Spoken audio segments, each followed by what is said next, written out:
ميدن قرا إلي استعمر ميدن قرا وزيجو يكسافت ويتنا نحودي ثمورت الناغ لكني غهوى نحودي ثمورت الناغ سوات مثلنا الله يبارك الله يبارك سقات مثلنا الناغ يتوازن في اللون ونتسوي على الخير نبون ورثي تسوي على الجيرة ديكل اشفوت يا رش المشطح اشفوت فيها قزن يغرينا فاقي وركوات تتسم دي لاكور فغرى الترنوم فهم الترنوم جاطرنا غوري محويرة جاطرنا غوري محويرة.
La Kabylie se présente à tout visiteur comme l'une des plus belles régions d'Algérie. Elle est parcourue d'est en ouest par deux chaînes de montagnes se rejoignant par leurs extrémités. Le massif le plus imposant et le plus célèbre depuis l'Antiquité, le Djourdjoura, finit par désigner toute la Kabylie.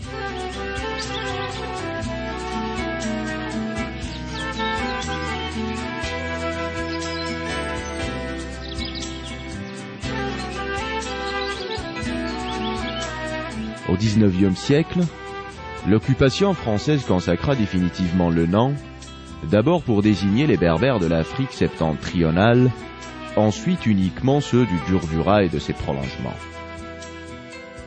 C'est sur ce nom que les Berbères de Kabylie firent leur entrée dans l'histoire contemporaine. Le Djourdjoura abrite l'une des plus fortes concentrations de la population au monde.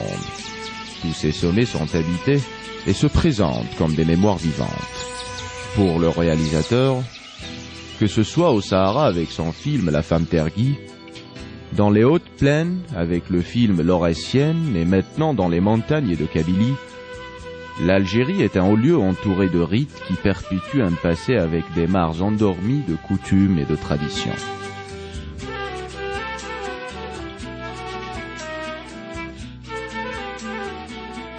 Seulement en cherchant l'authenticité et la tradition à travers une femme kabyle, notre réalisateur s'est un peu perdu dans cette modernité et dans ce luxe qui défile devant nos yeux jusqu'au point de se demander si les Kabyles existent véritablement encore en 2007, tout en se référant bien sûr au très ancien fond berbère, Tamourth, qui veut dire la terre natale.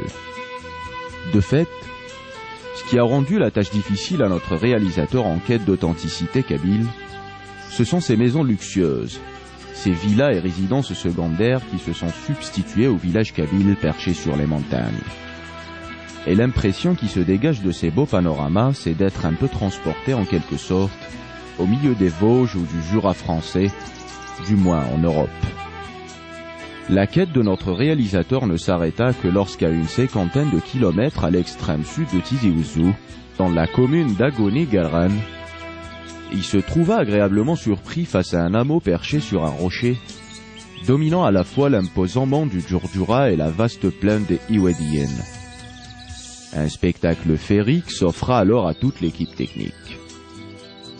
Unique en son genre, cet hameau est construit par des hommes et des femmes qui se sont révoltés contre l'impôt imposé par les occupants ottomans.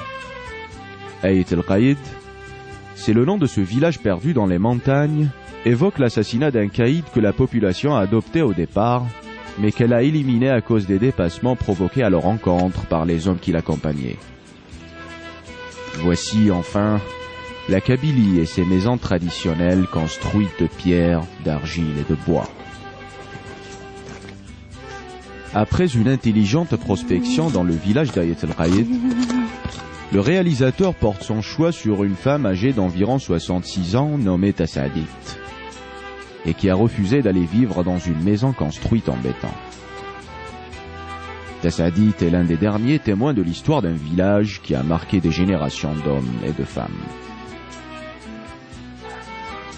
Au milieu de ce dédale de ruelles étroites et de maisons qui résistent encore aux vicissitudes du temps, nous allons vous montrer et vous raconter le quotidien de cette femme dans son milieu villageois et un peu campagnard. Nous scruterons ses faits et gestes chez elle et en dehors, mettant ainsi en relief sa situation dans la famille kabyle, ses fonctions économiques et sociales dans le milieu où elle évoluera. Ce sont là quelques facettes d'une identité culturelle, d'une civilisation plus que millénaire.